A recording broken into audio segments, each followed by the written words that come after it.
बलूचिस्तान में national workshop में army chief गए और जो शुरा वहाँ पे गए हुए थे उनसे पता चला कि बड़े स्ट्रॉन्ग रिजॉल्व का इजहार किया है पाकिस्तान के आर्मी चीफ ने। उन्होंने बताया कि प्रायोरिटी उनके लिए और फ़ौज के लिए सिर्फ पाकिस्तान है और उसके लिए ना सिर्फ वाज पाकिस्तान सेक्रीफाइस कर रही हैं बल्कि आइंदा भी अपनी जान देने से गुरेज नहीं करेंगी। जितनी यूनिटी ऑफ कमांड हमें पाकिस्तान की फ़ौज की तरफ से, पाकिस्तान के लीडिंग इदारे की तरफ से नज़र आती है, उस तरह की यूनिटी ऑफ कमांड हमें सियासतदानों में नज़र नहीं आती। और इसीलिए ये समझा जाता है कि पाकिस्तान अगर आज इन तमाम बदतरीन हालात के बावजूद इकनॉमिक बैंकरप्सी के करीब जाता जाता वापस आ गया, अगर या दुनिया में पाकिस्तान का कोई मुकाम है, ख्वाह वो मामला खारजा का हो, वो मामला सफारतकारी का हो, वो मामला वर्ल्ड पावर्स को इंगेज करने का हो, तो हमारे पास जो ओनली एक यूनिटी ऑफ कमांड है, एक इंस्टीट्यूशन है, वो है पाकिस्तान की आर्म्ड फोर्सेस का, जिसकी बुनियाद के ऊपर हमें दुनिया में किसी मुकाम पर, किसी जगह पर कोई पोजीशन हासिल है कि अगर हमें अमेरिका जैसी सुपर पावर, सऊदी अरब जैसी कंट्री स्ट्रेटेजिक पार्टनर्स बनाने का सोच रही है या सोचती है या बना चुकी है, या हमारे साथ दुनिया जहान अब इस वक्त बिज़नेस करना चाहती है, या आईएमएफ हमारे साथ बड़े अच्छे उसके ऊपर, इससे पहले तो पता ना आईएमएफ जो है वो हमें धमकियाँ लगा के हमें बैंकरप्ट करने का और लोन ना देने की बातें हो रही थी। अगर अब वो स्मूथली ये सारा सर्कल चल रहा है तो एट लार्ज क्या इंटायरली इसकी जो क्रेडिट है वो पाकिस्तान की अफवाज पे जाता है। इसलिए इस इदारे के ऊपर हमारा बहुत फोकस भी, हमें बहुत प्राउड भी है, क्योंकि हमारे पर ये मैं सारी बातें इसलिए कर रहा हूँ कि अब मैं आपको दूसरी पिक्चर दिखाने लगा हूँ। अब दूसरी तरफ अगर आप देखें, केपी का सूबा जो है वो फ्रंट लाइन स्टेट है अगेंस्ट टेररिज्म, विक्टिम भी है और वहाँ से जंग भी लड़ी जा रही है। वहाँ पर पॉलिटिशियंस के पॉइंट ऑफ व्यू से अगर देखा जाए तो एक वफाकी हुकूमत है, एक एक्टर जो है जिसको रिप्रेजेंट कर रहे हैं शहबाज शरीफ साहब, और दूसरा ऑब्वियसली पाकिस्तान तहरीक इंसाफ है, उनके वज़ीर आला हैं सोहेल अफरीदी, जो मेरे ख्याल में डिफेक्टो वज़ीर आला है, क्योंकि उन्होंने ख़ुद अपनी पावर्स ज़हनी तौर पर, कल्बी तौर पर, जज्बाती तौर पर जेल में बंद इमरान खान साहब को दी हुई हैं कि वो कैबिनेट भी बनाने को तैयार नहीं है जब तक कि इमरान साहब से मुलाकात ना हो जाए। तो अब अगर कानूनी तौर पर कोई हिच आ जाए और अगले 1-2-3 महीने तक इमरान साहब से मुलाकात ना हो सके तो केपी की गवर्नमेंट तो चलेगी नहीं, क्योंकि केपी की कैबिनेट बनेगी नहीं, और जब कैबिनेट ही नहीं बनेगी तो और इतने बड़े बड़े मसले जो है केपी के अंदर, जिसमें लॉ एंड ऑर्डर है, मैसिव करप्शन है, स्मगलिंग के इश्यूज़ हैं, क्या कुछ नहीं है वहाँ पर। एक तो इतने ड्रामेटिक मोड़ के ऊपर जब पाकिस्तान की अफवाज जो है वो नब्ज़ आज़मा है, अब तो अफगान तालिबान के साथ ओपन फाइट्स हुई हैं, उस मौके पे आपने लीडर चेंज कर दिया। इमरान खान साहब ने जेल में बैठ के पता नहीं वो क्या साबित करने की कोशिश की है उन्होंने कि वो he still calling the shots. चले, अच्छी बात है, कर दिया जी आपने। उसके बाद आपने अफरीदी साहब को लगा दिया।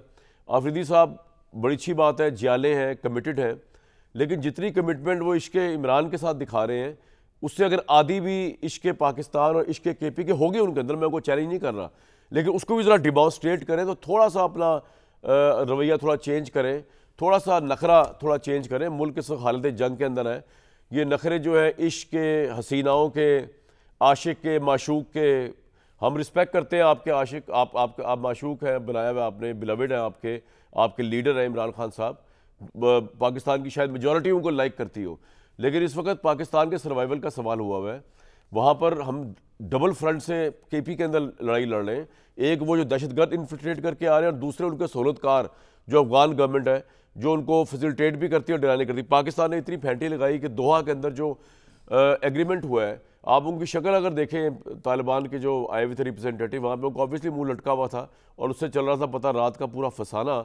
और अब हमें इतलात ये मिली कि 25 तारीख को जो एक और गालबन टर्की के अंदर जो मुलाकात होगी उसके अंदर बाकायदा, ये तो अभी सीज़ फायर था, एग्रीमेंट किया जाएगा जिसमें अफगान तालिबान गवर्नमेंट जो है वो एक्सेप्ट करेगी कि ये टेररिज्म जो है उसको ऑफिशियल भी एक्सेप्ट करना पड़ेगा उनको, ये टेररिज्म जो है उनकी सरजमीन से हो रहा है और आइंदा नहीं होगा।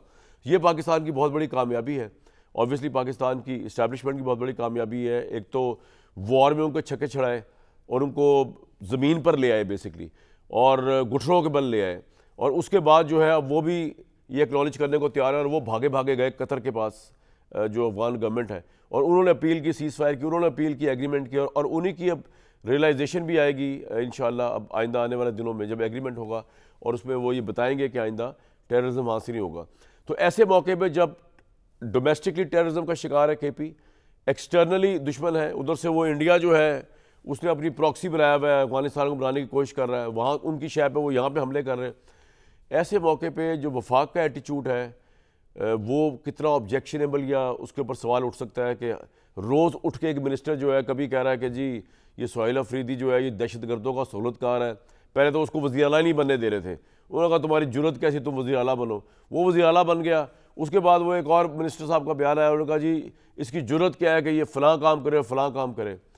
भाई वो ठीक है कि सारा मामला वफाक के पास है, रियासत जो इंगेज कर रही है चीज़ों को, लेकिन आपको जिस पार्टी को 2/3 मेजॉरिटी मिली है उसको भी तो इंगेज करके चलना है। या इस तरह के बयान दे के जो आपने अपना तमाशा निकाला हुआ है पॉलिटिशियंस ने और वफाकी हुकूमत ने ख़ास तौर पे, वो ज़रा सुन लें तलाल चौधरी साहब क्या फरमा रहे थे।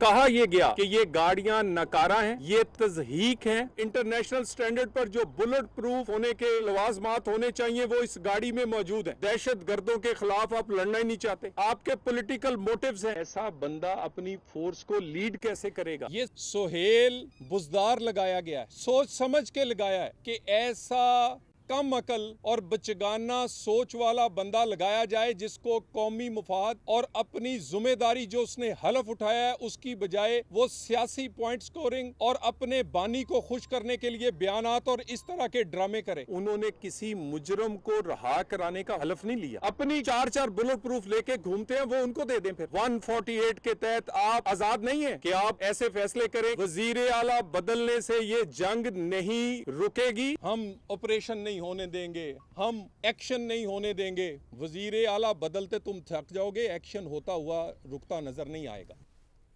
अब यहाँ पे तो कोई रेफरी भी नहीं है जो इन वफाकी हुकूमत और केपी की गवर्नमेंट के जो विचार चल रहे हैं या जो उनकी लाइन ऑफ डायरेक्शन चल रही है उसके ऊपर कोई फैसला कर सके। तो फिलहाल हमारे पास तो जो लोग हैं उनसे जानने की कोशिश करते हैं, क्योंकि ये पाकिस्तान के सर्वाइवल का सवाल हुआ हुआ है इस वक्त, और अगर इस मामले को अभी ना टैकल किया गया, केपी की जो गवर्नमेंट है उसको ऑन बोर्ड लेना वफाकी हुकूमत के साथ, वफाकी हुकूमत का इतना अग्रेसिव स्टैंड से पीछे हटना, ये दोनों चीज़ें उतनी ज़रूरी हैं जितनी जंग जीतनी ज़रूरी है। मोहम्मद ज़ुबैर साहब या जावेद लतीफ़ साहब, इरशाद भट्टी साहब। ज़ुबैर साहब, बड़ी अच्छी बात है, हम आर्म्ड फोर्सेस में देखते हैं कि एक चेन ऑफ कमांड है, एक यूनिटी ऑफ कमांड है, और इसी वजह से हमारी फ़ौज जो है वो ताकतवर है दुश्मन के मुकाबले में भी। लेकिन यहाँ पॉलिटिशियंस जो है उनकी समझ नहीं आती। अगर आपको समझ आई हो तो बताइए कि अभी एक नया वज़ीर आला बना है तो वफाक हुकूमत ये स्टैंड लेके बैठी हुई है, और वो जो नया वज़ीर आला है उसके भी बयानात इतने के अजीब व गरीब हैं कि समझ ही नहीं आ रही। वो गवर्नमेंट भी इमरान की मर्ज़ी से बनाएगा, अगर मुलाकात नहीं होगी तो गवर्नमेंट भी नहीं बनेगी, वो ऑपरेशन भी नहीं होने देगा, वो कहता है कि मैं अपनी एक लाइन लूँगा। What's your take sir situation पे? जी, एक तो मैं आपके इब्तदाई को थोड़ा सा करेक्ट कर दूं। आप जो मुकाम पाकिस्तान का कहते हैं उसका जो एक साफ जो आम आवाम के लिए जो है कि ये मुल्क आवाम का है, अशराफिया का नहीं है, टॉप लीडरशिप का नहीं है कि जी बड़े ज़बरदस्त उनको वेलकम किया गया। पाकिस्तान का passport 4th worst passport in the world है, 4था वर्स्ट। ये है मुकाम पाकिस्तान का, उसको ठीक करने की ज़रूरत है। वो जो धक्के खाते हैं ना अवाम, जिनको वीज़ा नहीं मिल रहा होता इवन दुबई जाने का, आज से 2 साल पहले, जो कि सबसे आसान होता था, आप उनका सोचें। पाकिस्तानी जॉब्स मिल जाती हैं, उनको वर्क वीज़ा नहीं मिलता, आप उनका सोचें, because your passport is the 4th worst in the world. Pakistan का ह्यूमन डेवलपमेंट इंडिकेटर में सिर्फ अफगानिस्तान पीछे है हमारे से। उसको क्या चीज़ें काउंट करती हैं? तालीम, सेहत, बेरोज़गारी, साफ़ पीने का पानी ना मिलना, ये बेसिक चीज़ें हैं नहीं, और आप मकाम की पता नहीं कौन से मकाम की बात कर रहे हैं। इज़्ज़त उससे बढ़ती है जिस तरह मलेशिया की इज़्ज़त है। 12th बेस्ट पासपोर्ट है, यूनाइटेड स्टेट्स के बराबर, हम यमन के बराबर हैं। मतलब आपको लिमिट होती है, कोई आप अवाम के हवाले से बात करें। जहाँ तक सुहेल अफरीदी का, मैं सिर्फ आपको ये बात बता दूँ, आपने कहा ना वफाकी हुकूमत ने जब नॉमिनेशन हुई थी सुहेल अफरीदी की, तो ऐसे बयान दिए थे जो जनरल याहिया ने भी नहीं दिए थे कि मैं मुजीब को नहीं बनने दूंगा। लेकिन कहते ये हैं कि उनको रोका गया था, उसके बाद जो हशर हुआ आपने देखा। क्या सुहेल अफरीदी जो है शेख मुजीबुर रहमान से ज़्यादा एंटी पाकिस्तान है? कौन सी चीज़ की है उसने? सो आपने, मुझे तो ऐसे लग रहा है कि 1971 में वेस्ट पाकिस्तानी इंटेलिजेंसिया में कोई लेक्चर दे रहा था कि जी देखें ये सुहेल अफरीदी साहब कैसे रिएक्ट कर रहे हैं। सुहेल अफरीदी बिल्कुल सही रिएक्ट कर रहे हैं। अगर आप उनको वज़ीर आला बनने देते, गवर्नर से लेके वफाकी हुकूमत से लेके केपी के गवर्नर, पीपल्स पार्टी के जो नुमाइंदे, वफाकी हुकूमत, हर एक ने उनकी मुखालफत की। क्या मैसेज किया कि जी एक शख्स जिसको 2/3 से ज़्यादा मेजॉरिटी मिली है उसका वज़ीर आला बनने, भाई इमरान खान का फैसला है, इस वक्त क्यों नहीं होना चाहिए? ये कौन से कानून में लिखा है? एक तो प्लीज़ 78 साल हो गए, हमें ये ना बताया करें कि जी इस वक्त ये नहीं हो सकता था। पाकिस्तान में जमहूरियत आइन ने गारंटी की हुई है, पाकिस्तान में जमहूरियत कायदे आज़म गारंटी करके गए थे। ये नहीं था कि जी इस वक्त आप ये कह रहे हैं जुबैर साहब, क्यों मरियम नवाज को जब एक सेकंड जब मरियम नवाज को वजीर आला बनना था तो उस वक्त तो कोई किसी ने नहीं बात की थी कि हमारे इंडिया के साथ रिलेशंस कितने खराब है। धड़ाधड़ जबरदस्ती बना दिया था, गन पॉइंट पर बना दिया था, फॉर्म 47 इशू करके बना दिया था शहबाज शरीफ को फॉर्म 47। उस वक्त तो किसी ने नहीं बात की कि इनकी जो सिर्फ 17 सीटें हैं ये वजीर आजम कैसे बन सकते हैं, और पाकिस्तान के इंडिया से हालात और अफगानिस्तान से हालात कितने ख़राब हैं। यहाँ सुहेल अफरीदी को बना था तो सब ख्याल आ गया कि जी हालात बड़े ख़राब हैं। सर बात यह है कि आपने जो पहली वाली बात की ना, दो बातों को मैं आपके पहले तो आपसे जानना चाहूँगा कि जी वो इमरान खान के हवाले से आपने कहा कि जी उसने बना दिया, भाई उसने क्यों बना, उसको जेल में रखा हुआ है, वो एक ट्रायल से गुजर रहा है, सारा जो मामला चल रहा है, इसलिए कि वो अब कॉलिंग शॉट्स करता रहेगा तो ये तो मजा नहीं आएगा। एक सवाल पूछ लूं? हाँ जी पूछे। एक सेकंड, कन्विक्शन हो चुकी थी नवाज शरीफ की, लंदन में बैठे थे, सारे फैसले कौन करता था? आप बताएं, आप तर्जुमान थे उस वक्त उनके, भाई मुझे क्या पता, आप बताएं। बिल्कुल, तो नवाज शरीफ करते थे, वीडियो पर सारी कॉन्फ्रेंस कॉल्स होती थी, यहाँ से उठ के जाते थे। वो जेल में तो नहीं थे ना नवाज शरीफ साहब, वो तो इंग्लैंड में बैठे हुए थे। अच्छा ये अजीब है कि भाई कन्विक्टेड तो थे ना, वाज़न्ट ही कन्विक्टेड? या तो ये आप वही इंतजामात करते हैं इमरान खान के लिए। अब ये तो बड़ा अजीब सी बात है कि एक जो कन्विक्टेड आदमी था वो फैसले कर सकता था पार्टी के। बाय द वे वो पार्टी के प्रेसिडेंट भी नहीं थे उस वक्त। मैं तो हैरान हूं, फैसले कर रहे थे। मैं तो हैरान हूं आपके मैं तो हैरान हूं आपके तज्जिए के ऊपर। आप कह रहे हैं पाकिस्तान का मुकाम क्या है। मेरे सामने गार्डियन और CNN की रिपोर्ट लिखी हुई है, शहबाज शरीफ साहब की शानदार सफारतकारी। भाई मैं अवाम के पॉइंट ऑफ व्यू से बात कर रहा हूं। भाई अवाम को दफा करें, आप अवाम का क्या ताल्लुक है हमारे मामला से? हम बात कर रहे हैं, मैंने कौन सी चीज गलत बात की है? CNN के हवाले से, जहालत के हवाले से, गुर्बत के हवाले से।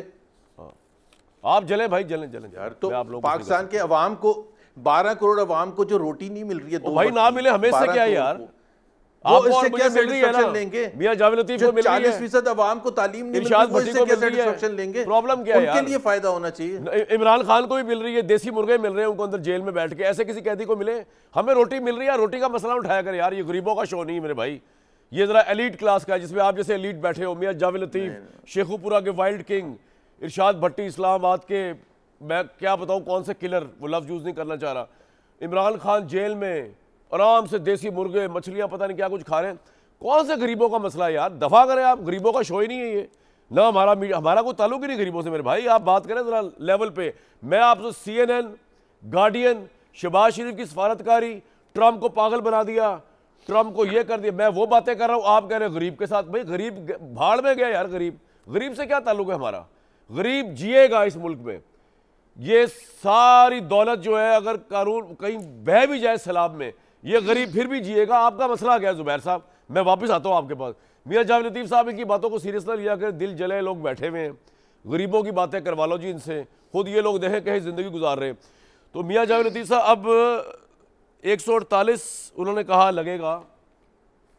तलाल चौधरी साहब जो आपके वज़ीर दाखिला है, इसको यार किस तरीके से क्या किया जाए? सुहेल अफरीदी का कोई पॉलिसी बनाए। दहशत गर्द लोग हैं यार, ये दहशत गर्दों को वज़ीर आला बना दिया है।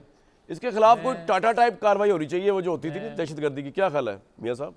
इसे पंजाब में लाके जेल में बंद करें, इस तरह चैन नहीं आएगा जुबैर साहब को। कामरान शुक्रिया आपका। मैं अगर थोड़ा सा इंटरप्ट किए बगैर इजाज़त दे दें तो मैं अपनी बात मुकम्मल कर लूँ, गुजारिश करके। आप गरीबों की बात ना कीजिएगा, पहली बात तो ये है कि जो मोहम्मद जी नहीं आप लेवल की, आपके लेवल की बात करूंगा, मैं अपने लेवल की बात नहीं करूंगा। अच्छा, गुजारिश ये है कि जो इन्होंने बात की जमात की, इमरान खान की, या आपने कहा नवाज शरीफ, भाई बात यह है कि कोई भी जमात हो, उसके लीडर के पास अगर अक्सरियत है तो उसको हक हासिल है, होना भी चाहिए, वो जेल में हो या लंदन में हो। अब आ जाए दूसरी बात यह है कि जो वज़रा बात करते हैं कि टेक्निकल ग्राउंड पे सेल अफरीदी को अलग कर देना चाहिए, अक्सरियत का बनना चाहिए वज़ीर आला, ये बात गलत है।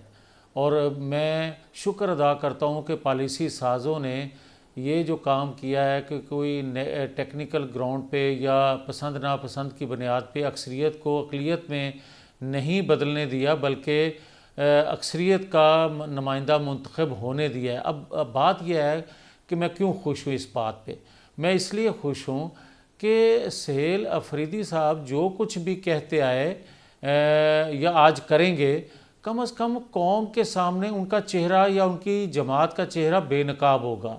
पॉलिसी साज़ों को हाथ डालते हुए आसानी होगी, लोगों को एजुकेट करने में आसानी होगी कि इस शख्स ने रियासत के मफाद में ये नहीं किया, देन हमें ये सवाल ये लेना पड़ा। मियां साहब, आपकी वफाकी हुकूमत इनको टेररिस्ट समझती है?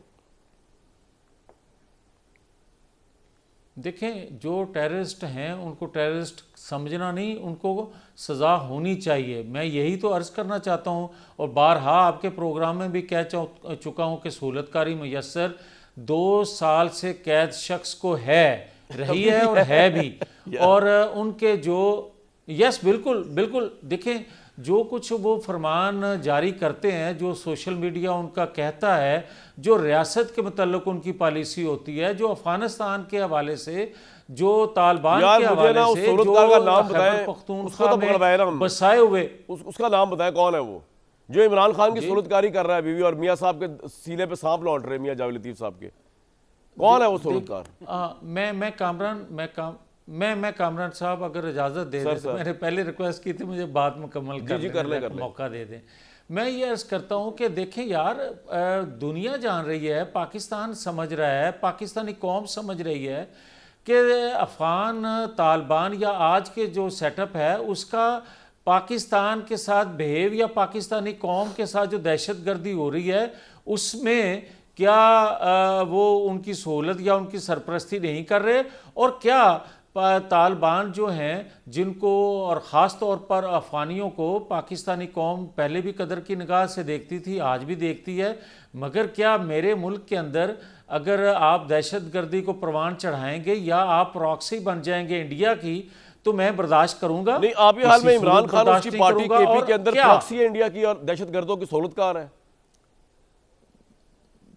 बिल्कुल दहशतगर्दों की प्रॉक्सी हैं। और सहूलतकारी किसको आप कहते हैं कि आप कहते हैं उनके खिलाफ ऑपरेशन नहीं होने देंगे? ठीक है, मुझे ये बताएं कि मेरे मासूम, मेरे बेगुनाह जो पाकिस्तानी हैं वो शहीद होते जाएं, मेरी मुसल्लह अफवाज के जवान जो हैं वो शहीद होते जाएं, और आप कहें कि हम ऑपरेशन नहीं होने देंगे मुज़ाकरात से। भाई मुज़ाकरात की बात कामरान साहब पहली दफ़ा ये नहीं कर रहे, इन्होंने 2014 में भी ये बात कही थी, इमरान खान ने कही थी, नवाज शरीफ ने बतौर प्राइम मिनिस्टर होते हुए जो मुज़ाकरात को तरजीह दी थी, 4 रुकनी कमेटी बनाई थी, और तालिबान की तरफ से जो 4 रुकनी कमेटी बनी उसके पहले नंबर जो नाम दिया गया था वो इमरान खान का दिया गया था। ये सब के इल्म में होना चाहिए, और ये भी इल्म में होना चाहिए। सर, आपका पॉइंट आ गया। आज खैबर पख्तूनख्वा के अंदर मेरी अर्ज सुन लें, अगर मौका दे दें तो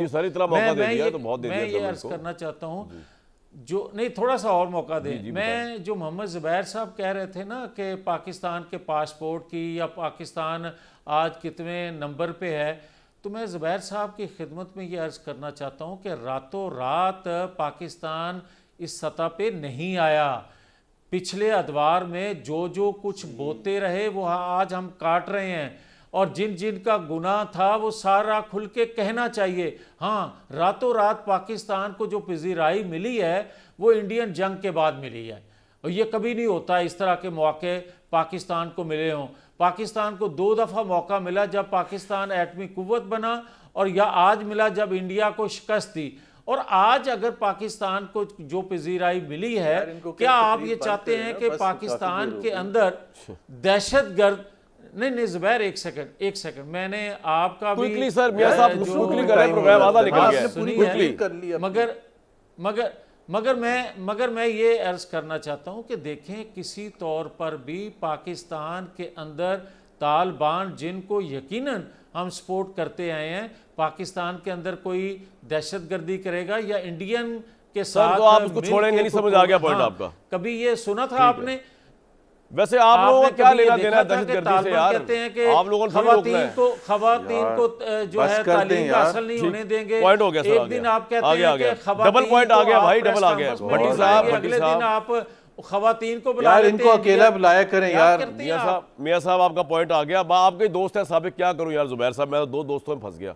हमारे दोस्तों है भट्टी साहब, मतलब भाई जब एंकर चुप कराते तो बस करते हाँ हैं। ये बात सही है, ये डिसिप्लिन सब पे लगना चाहिए, सही बात है, मैं एग्री करता हूँ। भट्टी साहब मैं तो जुबैर साहब तो भी है डिसिप्लिन लागू होना चाहिए। नहीं वो तो चुप कर जाते हैं फौरन जब पॉइंट। हाँ बिल्कुल, तो भाई एक सेंटेंस कंप्लीट करते ना, पूरी आगे थोड़ा तकरीर रखते हैं यार। सही बात है, सही बात है। चले जी, आप तो तकरीर खत्म ही नहीं करते हैं। चले जाओ यार, या मैं चला जाना? नहीं तुम दोनों ही बैठे रहो। नहीं यार, तकरीर तुसी नहीं अगर सुन सकते, मैं चला जाना। नहीं सर, क्या हो गया सर, आप आपस में कोलीग्स रहे हैं, कोई बात नहीं। भट्टी साहब जो एक चला जाता है, यहाँ पर परसेप्शन ये वफाकी हुकूमत की कि जो सूबे की क़यादत है वो दहशतगर्द है, क्योंकि पीछे से इमरान खान ने हमेशा दहशतगर्दों को सपोर्ट किया।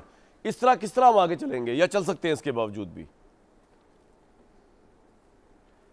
पहली बात मेरे भाई के आपने की बात इश्क इमरान की, तो ये साथ आपकी मेरे ख्याल से जहाँ से स्क्रीन मुझे नज़र आ रही है वहाँ से लेफ़्ट साइड और मेरी भी लेफ़्ट साइड एक जवेद लतीफ़ साहब बैठे हैं, ये भी इश्क नवाज शरीफ में मारे गए हैं।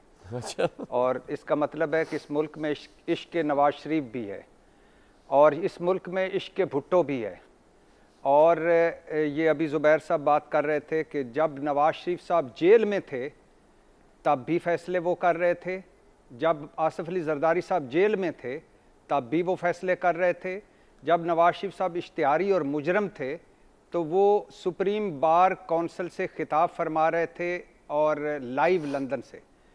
और ये भी हमने पहली दफ़ा देखा कि एक बंदा कानून की नज़र में मुजरम हो, इश्तिहारी हो और उसको सदर मिलने जा रहा हो हमारे खर्चे पर, यानी हमारे टैक्सों पर, वज़ीर आज़म मिलने जा रहा हो, पूरी काबीना जा रही हो, वहाँ फैसले हो रहे हो, वज़ीर आज़म झुक कर घुटने छू रहा हो और वो थापियाँ दे रहा हो, जफियाँ डाल रहा हो और बार बार कहा जा रहा हो कि फ़ैसले यहीं से आने हैं, ये है जिसने फ़ैसले करने हैं, ये है जिसने सारा मुल्क चला रहा है, इस पर फ़ख्र किया जाता था। आज आपको सारों को बड़ी तकलीफ हो गई है कि सोहेल अफरीदी को इमरान खान ने नामजद कर दिया है, तो क्या इसको भी नवाज शरीफ साहब को चाहिए था नामजद करना? क्या इसको भी चाहिए था आसिफ अली जरदारी नामजद करते? आपने तो बड़ी साजिशें की, बड़ी रुकावटें डाली। आप क्या कहते थे? आप आग लगाने आ जाते हैं इस मुल्क को। किसने आपको हक दिया है कि एक सोहेल अफरीदी को आप कहें कि वो दहशतगर्दों का सहूलतकार है? किसने आपको ये हक दिया है कि आप उसको कहें कि हम उसे वज़ीर आला नहीं बनने देंगे? किसने आपको हक दिया है कि वो बच्चा है, बच्चा के हवाले नहीं करेंगे सूबा? आप चाहते क्या हैं इस मुल्क में? आपको पता है खैबर पख्तूनख्वा कहाँ बारूद के ढेर पे है? आपको पता है बलूचिस्तान में कितनी नफरत है और कितनी तकसीम है? आप और क्या चाहते हैं इस मुल्क में? आपको कोई समझ नहीं है कि आपने करना क्या? क्यों की थी अता तारड़ साहब और इख्तियार वली साहब ने प्रेस कॉन्फ्रेंस? क्या कहा था उसमें? क्यों कुंडी साहब कराची चले गए थे कि हलफ नहीं लूँगा? क्यों मौलाना साहब के घर में बैठक हुई और उन दोनों ने कहा, मुस्लिम लीग और मौलाना साहब ने, कि ये गैर आईनी इंतखाब है? क्यों? किस लिए? क्या हो जाना था अगर वो वज़ीर आला बन जाता? और इस मुल्क के चीफ एग्जीक्यूटिव एक सूबे की वज़ीर आला की हैसियत और औकात इतनी है कि वो अपने लीडर इमरान खान को नहीं मिल पाता अडयाला जेल में। क्या आप बात करते हैं? आप इस मुल्क में जमहूरियत की तो बड़ी बड़ी आप बातें भाषण लेके आ जाते हैं। यानी एक मुल्क का चीफ एग्जीक्यूटिव चाहता है मैं अपने लीडर इमरान खान से मिलूं। ये गैर आईनी है, गैर कानूनी है, गैर जमहूरी है, गैर सियासी है, गैर इखलाकी है। कि आप खैबर पख्तूनख्वा में मैसेज क्या पहुंचा रहे हैं कि जा तू बन गया 90 वोट लेके बन जा, हमने तुम्हें नहीं मिलने देना। उसने पंजाब हुकूमत को खत लिखा, उसने वफाकी हुकूमत को खत लिखा, उसने शहबाज शरीफ से बात की और दरखास्त क्या की, मुझे मिलने दिया जाए। अब मामला अदालत में पहुंचा हुआ है। यानी सूबे का चीफ एग्जीक्यूटिव अदालत में और अदालत के जज सुप्रीम कोर्ट में साहिल बन के खड़े हैं। यानी आप चाहते हैं शहबाज शरीफ असूल परस्त प्राइम मिनिस्टर है, उन्होंने कहा कि मैं कानूनी मामलात में नहीं पढ़ूंगा, जेल आपने मिलना है तो कोर्ट में जाएं। मेरा ख्याल है उन्होंने ये कहा है। जी, असूल परस्ती उस वक्त के कहाँ थी जब वो लंदन गए थे, जब वो इश्तियारी के पास गए थे, जब वो एक मुजरम के पास गए थे, उस वक्त असूल परस्ती कहाँ थी? उस वक्त असूल परस्ती कहाँ थी जब रातों को वो पहुंच जाया करते थे मीटिंग के लिए? उस वक्त असूल परस्ती कहाँ थी जब वो कहते थे मैं तो इलेक्शन से 1 महीना पहले वजीर आजम बन चुका था, काबीना के नाम फाइनल हो चुके थे? उस वक्त असूल परस्ती कहाँ थी जब मोहम्मद जुबैर साहब को दोनों भाइयों और भतीजी और चाचा की लड़ाई में मरवा दिया? उस वक्त असूल परस्तियां कहाँ जाती हैं? उस वक्त असूल परस्तियां कहाँ जाती हैं जब आप रातों को मिलते हैं उठ उठ के? तो कहने का पहली बात ये। दूसरी बात मेरे भाई, सोहेल अफरीदी चीफ एग्जेक्टिव, आप इसका वो बन गया वजीर आला, अब आपने करना क्या है? ऑपरेशन करना है, ये वफाकी हुकूमत का काम है। मुहाजिरीन को वापस भेजना है, ये वफाकी हुकूमत का काम है। मईशत वफाकी हुकूमत का काम है। खारजा अमूर वफाकी हुकूमत का काम है। दाखिला अमूर वफाकी हुकूमत का काम है। लेकिन क्या चाहते हैं आप इस दहशत गर्दी की जंग में एक पार्टी कह रही है कि हमने मुज़ाकरात करने हैं, दूसरी कह रही है हमने ऑपरेशन करना है। और वैसे बाय द वे दुआ में आप कर क्या रहे थे? आप मुज़ाकरात ही कर रहे थे ना।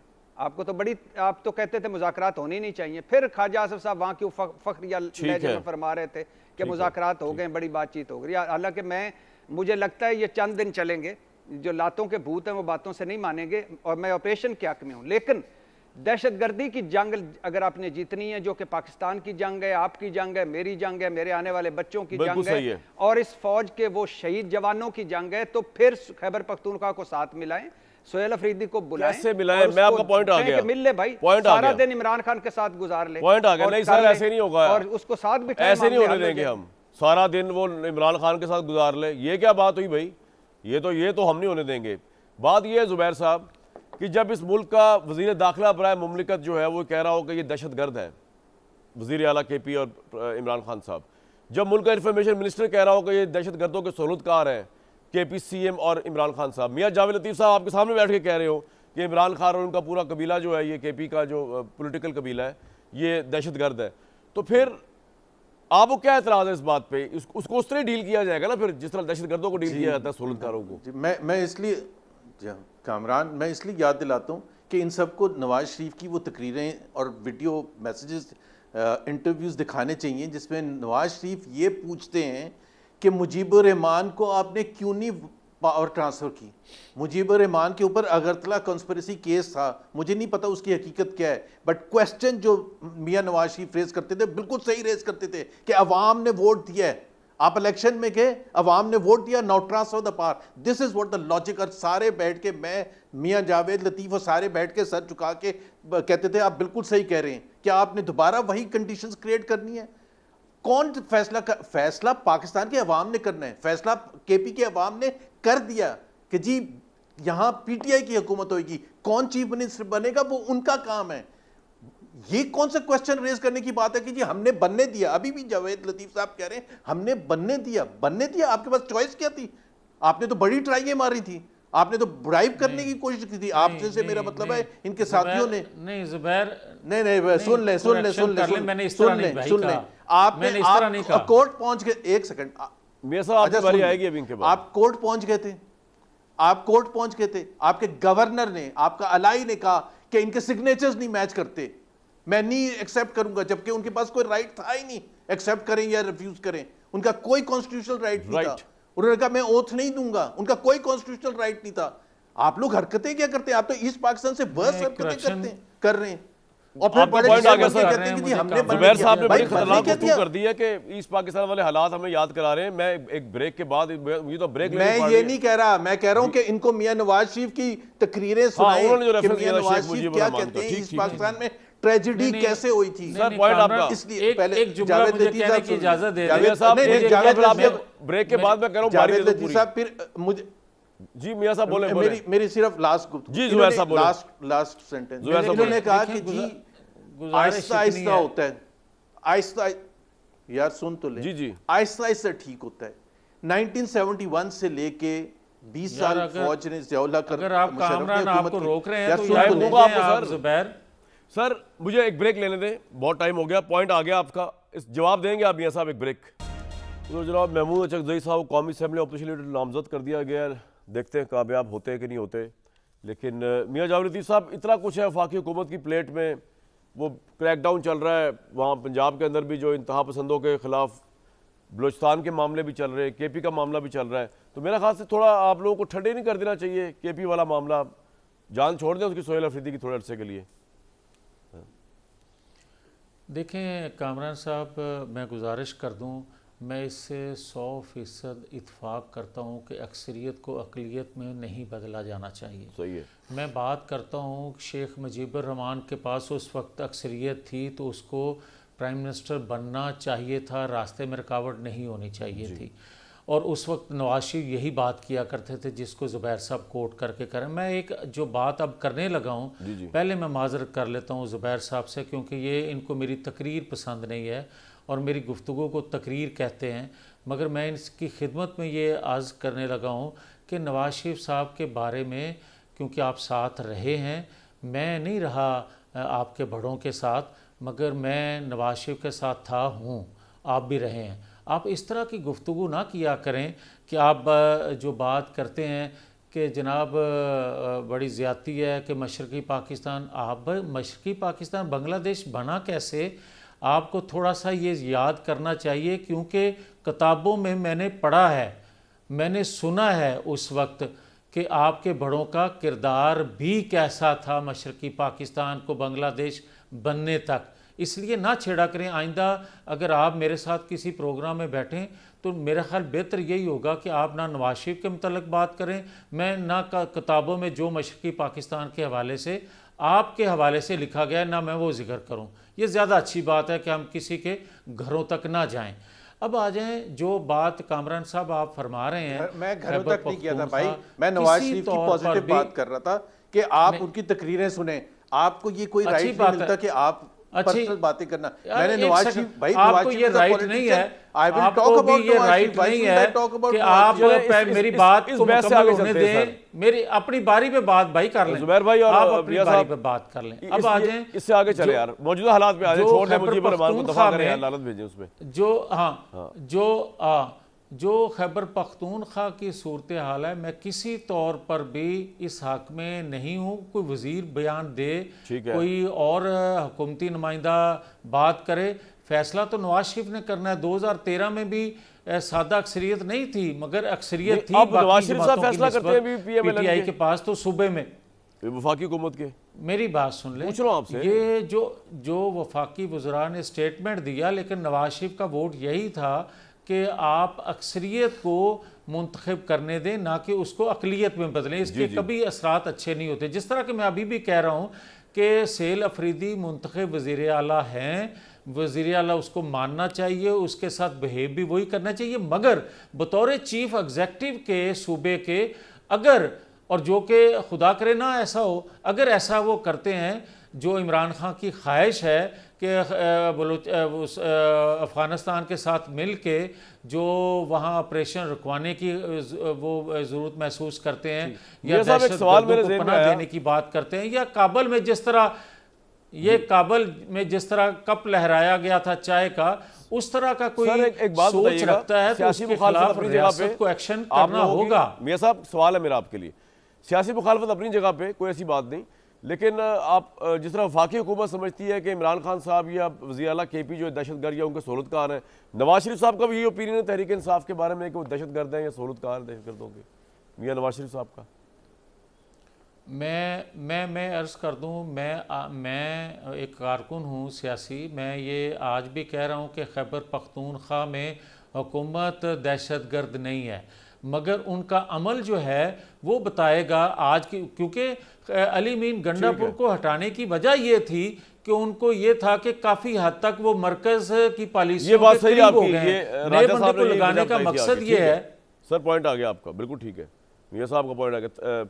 भट्टी साहब, आपको लगता नहीं कि थोड़ा सोहेल अफरीदी साहब को भी टोन डाउन करना पड़ेगा अपने आप को, और थोड़ा जो है वो साथ चलना पड़ेगा, जैसी भी वफाकी हुकूमत है जो भी है, चलना तो पड़ेगा इनके साथ ही?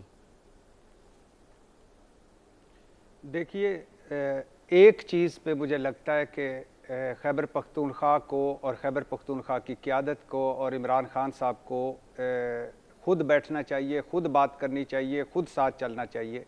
वो है दहशतगर्दों के ख़िलाफ़ ऑपरेशन। ठीक।